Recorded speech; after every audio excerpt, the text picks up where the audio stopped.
I remember the exact moment it hit me. My name is Mark Sullivan, and I'd spent the last 15 years climbing the ranks at Westfield Logistics. That morning, I was called into the VP's office without warning. His polished suit and sharp tie couldn't hide the smirk on his face. "Mark," he said, glancing at the HR assistant sitting stiffly in the corner, "we're making some adjustments. Your salary is being cut 20% effective immediately." I froze. 20%. After 15 years of loyalty, endless late nights, and navigating every operational nightmare this company threw at me. I stared at him, my mind racing. "Budget realignment," he said flatly, as if it explained everything. The words felt like a punch. Around us, the office felt silent. The HR assistant avoided my eyes. My team, scattered around the room, shifted uncomfortably. It wasn't just the money. My mortgage was fixed, my kids' tuition due in a few months, and my wife counted on me. I thought about the pride I'd carried into every project, the countless hours I'd spent smoothing problems nobody else could fix. And now, it all seemed invisible, dismissed like I was a line item in a spreadsheet. I clenched my jaw. I wanted to argue, to scream, to demand respect. But the VP didn't even notice my hesitation. He continued, "We value your experience, but the company needs flexibility. This is non-negotiable." I could feel the humiliation crawling over me. My accomplishments, my reputation, my sweat, none of it mattered here. Not to him, not to HR. I thought about my team, too. I mentored many of them, watched them grow. How would they see me now? As someone replaceable, as someone dispensable. It was a punch to more than my wallet. It hit my identity. And yet, somewhere deep, a small spark flickered. I wasn't ready to break. Walking out of that office, I kept my composure, but inside, everything had changed. The anger wasn't loud. It was precise, focused. I knew that if I reacted in the moment, I'd just play into their narrative. No, this needed strategy. Patience. Quiet, calculated action. I replayed every project, every system I'd built, every client relationship I had nurtured over years. The company depended on me more than they realized. And the VP, with all his charm and MBA credentials, had no idea how much leverage I held. I wasn't just someone to cut pay for. They were betting on my silence. And that bet would be their biggest mistake. Even on the drive home, my mind raced. I passed the familiar streets, thought about my kids' soccer games, my wife's worried glances, our mortgage payments. The injustice was personal, but the clarity came slowly. I had a choice.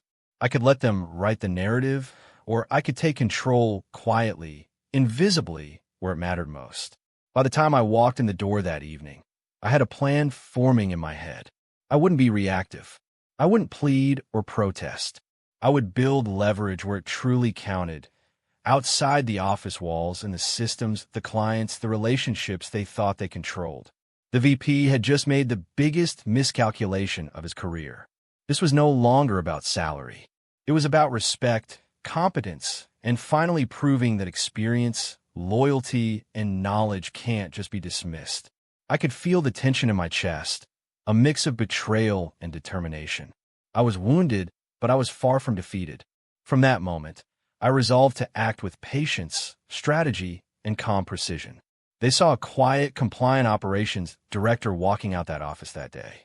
What they didn't see was the plan forming in my mind, the leverage they had completely underestimated, and the quiet storm that was about to unfold. I've spent most of my adult life at Westfield Logistics. 15 years. I built the operations systems from the ground up, negotiated key client contracts, and trained almost every team member who now reports to managers younger than me.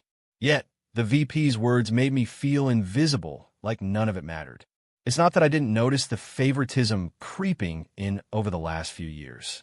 The board had taken a liking to younger executives with polished resumes and impressive MBAs, even when they lacked real operational experience. But I had hoped my results, my consistency, my knowledge of every logistics system and client nuance would speak louder than their degrees. Clearly, I was wrong. I thought about my mornings, spent analyzing shipment patterns, optimizing routes, solving breakdowns before anyone even noticed them. My years of experience allowed me to anticipate problems the company couldn't see coming. And yet, they rewarded style over substance. My VP, charming and articulate, with his flashy presentations, was suddenly the authority. I had the substance. He had the optics, and optics won. The personal stakes made it even harder to swallow. My wife, Claire, depended on my income to keep the house, cover the kids' tuition, and maintain our sense of security. Our oldest was heading off to college soon, and I knew the new reality of a 20% cut would make those plans painfully tight. It wasn't just pride on the line, it was family stability, years of careful planning, and the hard-earned peace of mind that comes from knowing you can provide. I started reviewing my career silently. Every client I had personally nurtured, every system I had built from scratch, every process improvement I had pushed through while everyone else celebrated the results. The contrast between my deep knowledge and the VP's surface-level understanding became painfully obvious. He could deliver a presentation, answer a board question, and charm investors. But when it came to day-to-day operations, I was the one keeping the company running. And then there was the subtle leverage I'd built without realizing it. Certain clients only trusted me. Some systems were so intertwined with my knowledge that any misstep would show instantly. Even a finance team depended on my accuracy to reconcile operational reports. I had quietly become indispensable, even if the higher-ups didn't see it or chose not to. I felt the anger, yes, but it was quiet, controlled. I wasn't going to burn bridges, but I needed to shift my thinking. If they didn't value me internally, I would find value externally. I started mapping out every connection I had, clients, partners, vendors. I reviewed which relationships were strongest, which deals were in motion, and which contracts were critical to the company's bottom line. I realized something crucial. My worth wasn't just tied to a salary or a title. It was tied to trust, knowledge, and reliability. And unlike the VP, I had built all of that over years of sweat and consistency. That made me powerful in a way they couldn't touch. Yet, by the end of that week, the humiliation had settled into something sharper, a focused sense of direction. I knew I had to act, not with emotion, but with precision. I had to leverage what they ignored, what they underestimated. And if I played it right, I could create a situation where the company, the VP, and even the board would see my value, and it would be undeniable. The anger, the frustration, the sting of disrespect, they didn't vanish. But they became tools.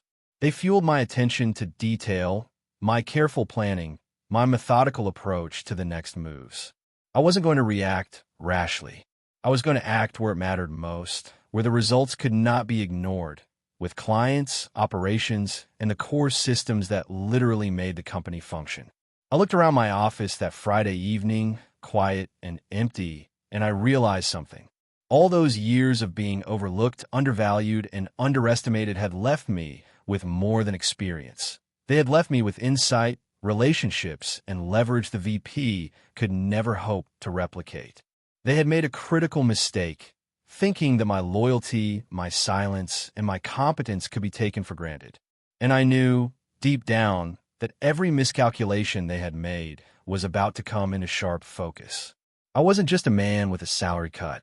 I was a man with power they hadn't even recognized yet. And the game was about to change. The worst part wasn't the salary cut itself. It was how they chose to deliver it. It wasn't private.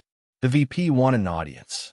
That morning, the finance team and a handful of junior managers were gathered in the conference room. I walked in, expecting a routine update, and instead, I was confronted with the full weight of dismissal in front of colleagues I respected. "Mark, as part of the new budget realignment," the VP said, leaning back in his chair, "your compensation will be reduced by 20%, effective immediately." He looked over his glasses at the finance team, then back at me, as if daring me to respond. There was a faint smirk on his face that made the humiliation sting even more. I felt my stomach tighten.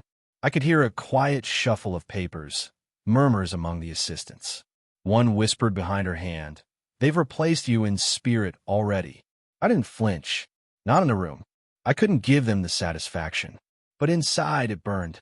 Every project, every successful deal, every operational crisis I had navigated, ignored, brushed aside. The VP continued, talking about strategic shifts and flexibility requirements. But I knew it wasn't strategy. It was optics. They wanted to showcase a younger, polished executive while quietly sidelining me. The board was impressed by the MBA credentials, by the slick presentations, by the promise of a fresh perspective. What they didn't see, or didn't care to see, was the years of operational knowledge I had built, the systems I'd maintained, the clients I'd nurtured. I glanced at the finance director across the table. I trained her personally, coached her through reporting nightmares, taught her the quirks of every system. And yet, she looked uncomfortable avoiding my gaze. I knew the message had landed. It was clear who the new favorite was, and who was being quietly written out of relevance. As I left the room, I passed by the junior managers. I could feel their judgment, or perhaps their sympathy, hanging in the air. The VP's authority was on display. Mine was questioned, not openly, but with every silent glance, every subtle exchange. That was the subtle cruelty of corporate politics. The punishment wasn't just financial. It was social. It was public. It was a slow erosion of credibility built to make you doubt your worth in front of everyone who mattered. I went back to my office and closed the door, letting out a slow breath. I replayed the moment over and over. The smirk, the whispered remark, the way the VP had strutted confidence that wasn't his. I realized something crucial. No internal recognition was coming. Not from him, not from the board, not from anyone who valued flash over substance. My fight had to be elsewhere. I thought about my options, but the path wasn't angry confrontation. That wouldn't work. It never worked in a system designed to reward optics over depth. I needed a different approach. I needed leverage they didn't understand, a form of power that couldn't be dismissed or glossed over in a budget presentation. And for the first time in months, maybe years, I felt a quiet sense of clarity. I wasn't powerless. I was invisible to them, yes, but invisibility could be turned into advantage if I played it right. The humiliation didn't disappear. It lingered like a weight in my chest, but it sharpened my focus. I couldn't rely on anyone inside the company to validate me. I had to create results that would speak louder than office politics ever could. And in that moment, sitting alone in my office, I began plotting how to turn the tables without making a scene, without giving the VP the satisfaction of seeing me break. The game had changed, and I was ready to start playing. After the initial shock of public humiliation, I spent the weekend in quiet reflection. I needed to recalibrate. My name is Mark Sullivan, and I had always believed in giving my all to the company, in protecting colleagues, and ensuring every operation ran smoothly. But that weekend, I realized that the same loyalty was not being returned. I decided then that I would stop overserving people who did not value me. It wasn't revenge. It was preservation and strategy. I began methodically documenting my work, client interactions, and system knowledge. Every detail mattered. Every operational process, every vendor contact, every client preference. I created a quiet blueprint of indispensability. This wasn't for threats or confrontation. It was for leverage in case the company ever tried to underestimate or bypass me again. I started small. I sent follow-up emails to clients, offering insights and suggestions without revealing all my cards. I checked reports, verified system redundancies, and quietly streamlined workflows. My actions were subtle, but deliberate. I wasn't making waves. I was making myself essential in ways that could not be ignored. The emotional shift was profound. The hurt of humiliation began transforming into a calm, strategic determination. My anger was still there, but it was controlled, precise. I wasn't looking for immediate retaliation. I was building the foundation for a situation where my value would be undeniable, where my knowledge, relationships, and competence would become the focal point, not the VP's charm or the board's perception. I spent hours reviewing client histories, noting where trust had been built directly with me over the years. These were not casual connections. These were relationships nurtured with attention to detail, responsiveness, and reliability. I realized that this was my hidden leverage. The VP could command attention in boardrooms, but he couldn't replicate the trust and history I had with key accounts. Every system I had designed, every operational framework I had implemented became a quiet weapon of influence.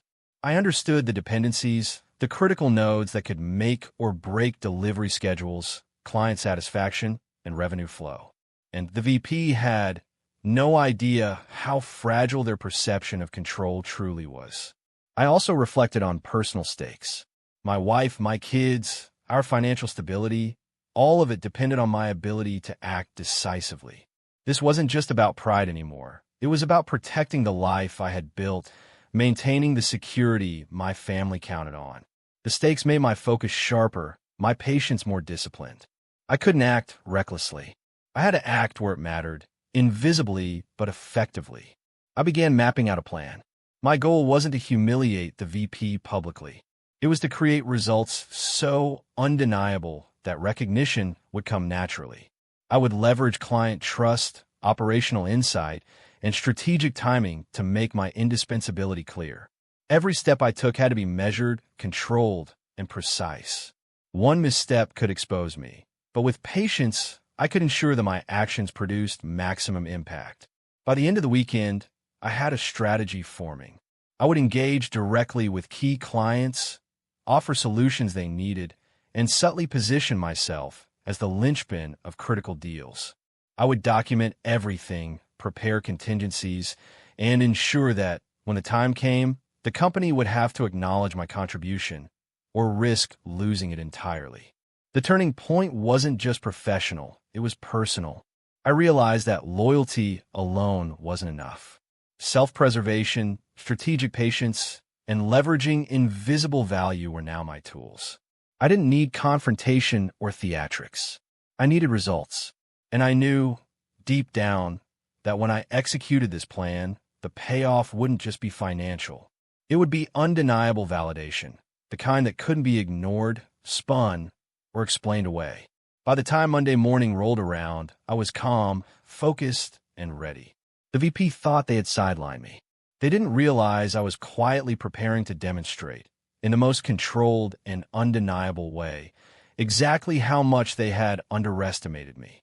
I started quietly reaching out to a key client, one whose contract was critical to the company's revenue.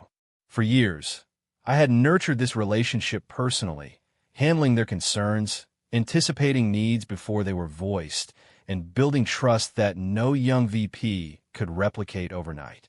I knew the VP was unaware of the nuances, the history, the subtle expectations that only came from decades of engagement. I drafted careful emails, keeping the tone professional but proactive.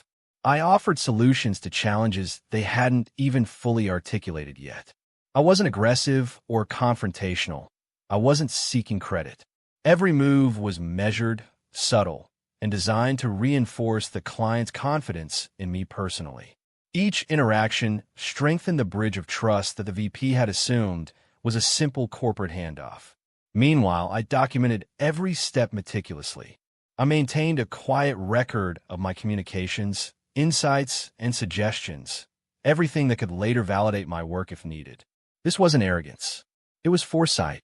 I had learned long ago that in corporate environments, the truth often depended on what could be proven, not what could be claimed. I made sure to maintain plausible deniability. I never implied I was bypassing the VP. If anyone asked, it looked like routine account management. But I knew that every small step I took moved the deal closer to completion without the VP realizing it. They were unwittingly reliant on me to keep their key clients satisfied, even as they flaunted authority. There were moments of tension. I reminded myself to stay calm. One wrong word, one misstep, and the whole plan could unravel. I had to project competence without revealing the edge of strategy one held. Emotional control was essential. I couldn't let frustration, anger, or impatience leak into my communications. Every action needed to reinforce reliability, calm authority, and subtle leadership. As days passed, I gradually increased engagement. I offered new operational insights, suggested logistical improvements, and addressed long-standing pain points the client had quietly struggled with. Each interaction reinforced that I was the anchor for this relationship. And, quietly, I began seeing shifts in internal dynamics. The VP, unaware, started seeking my input behind closed doors, depending on me to maintain stability in key accounts. They didn't know it, but they were already being guided by my expertise. By midweek, I had laid the groundwork for a substantial move. I identified an opportunity to expand the client's engagement with the company, a multi-million-dollar proposal that only I had the context to craft effectively. The VP had no awareness of the idea in motion, and that gap in knowledge became my leverage. I could act decisively with the client's trust in me, and the company would see the results without the VP's influence. Throughout the process, I maintained a careful balance. Visible competence to the client, invisible authority within the company, and emotional control at all times. Every call, every email, every subtle suggestion was calibrated.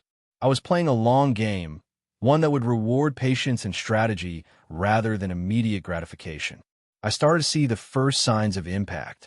The client responded positively to my insights. They asked for follow-ups directly from me. They sought my input on operational decisions and schedule adjustments. It was subtle, but unmistakable. They trusted me. Not the VP, not the board's favorite, me. And in that quiet, controlled environment, I realized the power of invisible leverage. I wasn't fighting loudly. I wasn't making threats. I was demonstrating value in a way that couldn't be ignored because it was anchored in trust, expertise, and proven results. The VP thought they were in control. In reality, the deal was already shifting under my influence. Every evening, I reviewed the communications, refined the approach, and prepared for the final push. I wasn't just closing a deal. I was building a case that would be undeniable, showing the company, the VP, and the board exactly who had been responsible for maintaining key client trust. And when the time came, the outcome would speak for itself. Finally, the day came. The $3 million opportunity had matured, and I was ready to close it. The client had responded favorably to every suggestion I had made, and the trust we'd built over years culminated in a conversation where they essentially handed me the green light. It was the result of careful planning, patient engagement, and the invisible authority I had cultivated over months. I remember sitting in my office, reviewing the final numbers, and feeling a quiet sense of satisfaction. Not triumph, not revenge, just clarity. Every step I had taken, every careful email and thoughtful insight led to this. I made the final call, walked the client through the contract, and secured the commitment. $3 million. A figure so large it would have drawn attention from any executive. And yet, the VP remained unaware of the process. The deal closed cleanly. I confirmed the logistics, coordinated with internal teams, and ensured the client felt supported and heard. Everything ran smoothly because I had anticipated the needs, the timelines, and the potential objections before they even appeared. It was like orchestrating a complex operation, and the result was flawless execution.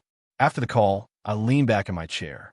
The company would see the benefits, but they wouldn't see the steps I had taken to get there.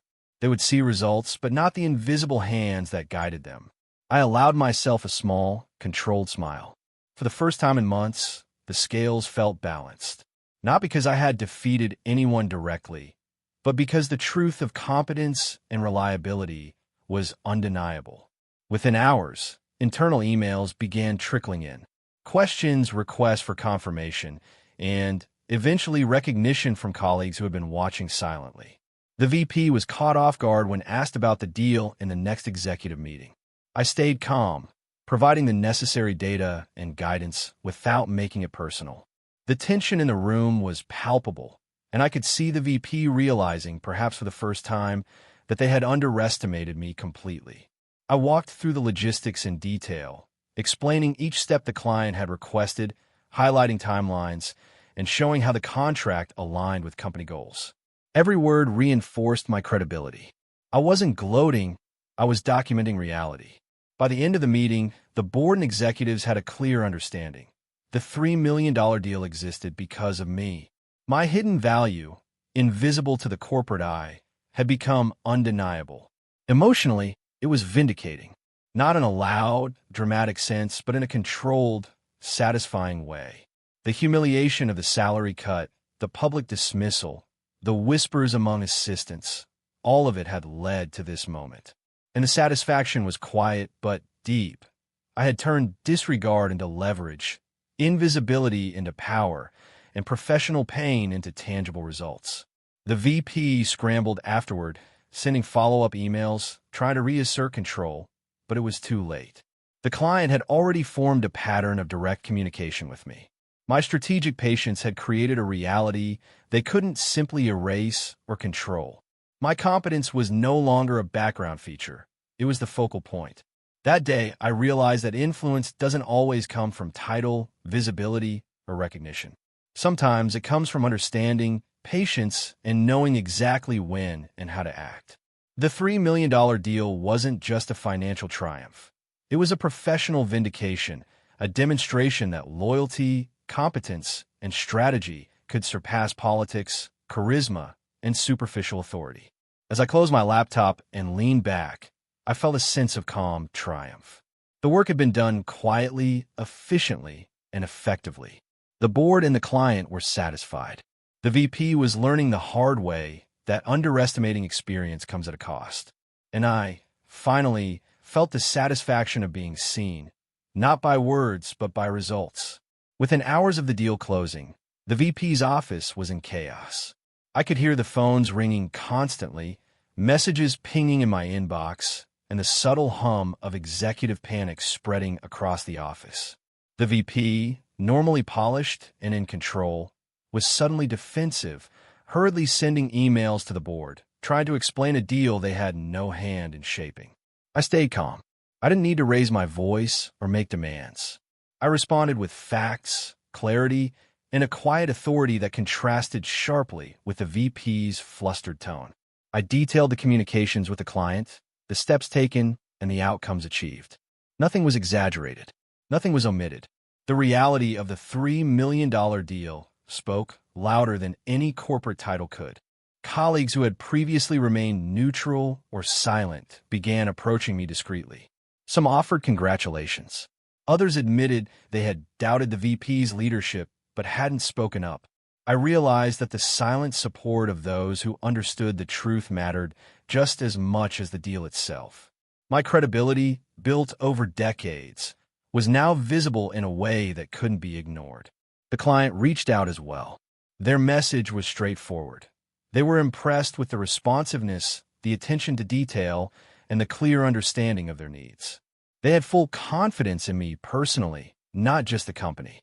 I forwarded the acknowledgement to the relevant internal teams, keeping it factual, letting the proof reinforce itself. The VP's panic only deepened as they realized that control had subtly shifted. At the next board meeting, the dynamics had changed. The VP's earlier confidence had given way to hesitancy. The board asked questions, seeking clarity about the deal's success. I calmly presented the information, highlighting how each challenge had been addressed and demonstrating operational excellence without embellishment. I didn't need to take credit overtly. The evidence of my work was clear. There was no public confrontation, no dramatic showdown. But the message was unmistakable. My value was undeniable. The VP's authority, once unquestioned, was quietly diminished. They had relied on me without realizing it, and now the results had cemented my position. Recognition came not from verbal praise, but from the shift in behavior, the deference from colleagues, and the respect that had silently grown. Internally, operational metrics improved immediately. The client satisfaction was evident, revenue projections stabilized, and the executive team could see the tangible impact of decisions made under my guidance. I maintained a calm presence throughout, letting results do the speaking. My satisfaction was private, a quiet sense of vindication and closure. Emotionally, this was powerful. I had transformed humiliation and marginalization into proof of competence and reliability. I didn't gloat. I didn't need to. The company's structure, the client's trust, and the VP's sudden reliance were enough to demonstrate the truth. Loyalty and expertise had won quietly but undeniably. By the end of the week, the shift was permanent. The VP adjusted their approach, involving me in critical decisions they had previously ignored. Colleagues sought my advice on strategy and operational matters. The board recognized, if silently, that I was indispensable. I had turned a moment of betrayal into a foundation for renewed authority and respect. The lesson was clear: patience, discretion, and competence often speak louder than confrontation. Results, not words, determine influence. I had earned recognition without theatrics, through strategy, intelligence, and measured action. The balance of power had subtly but permanently shifted. And in that shift, I found satisfaction unlike any I had experienced before.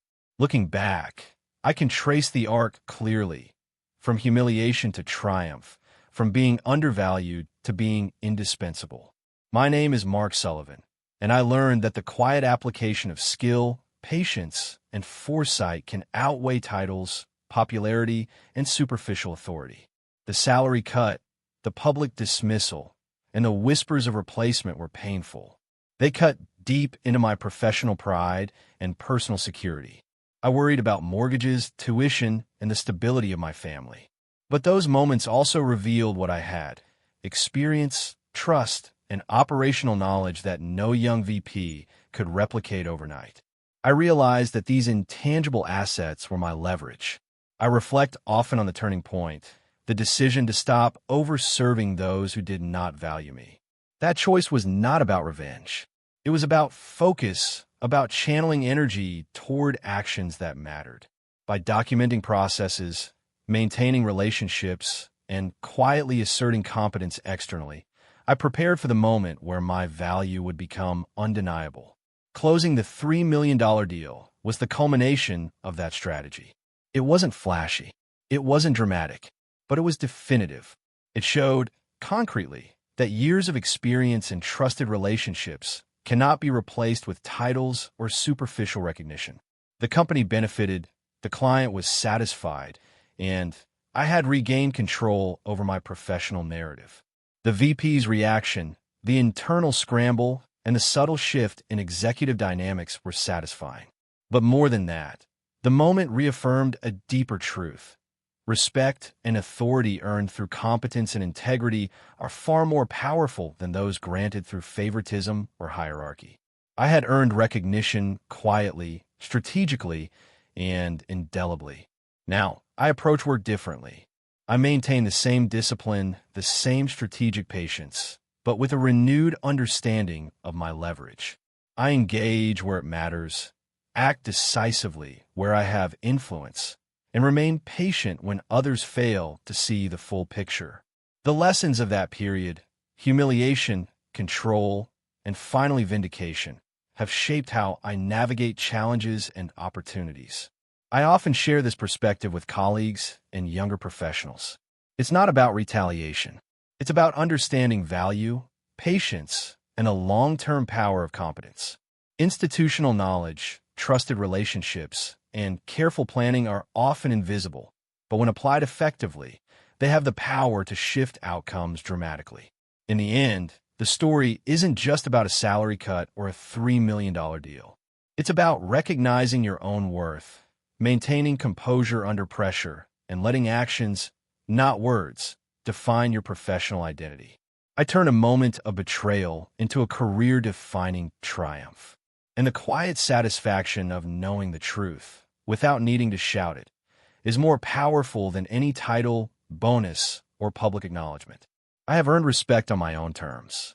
I have demonstrated that loyalty, skill, and strategic patience can transform setbacks into lasting victories. And I carry that understanding with me every day, knowing that when the right opportunity arises, competence always speaks louder than politics.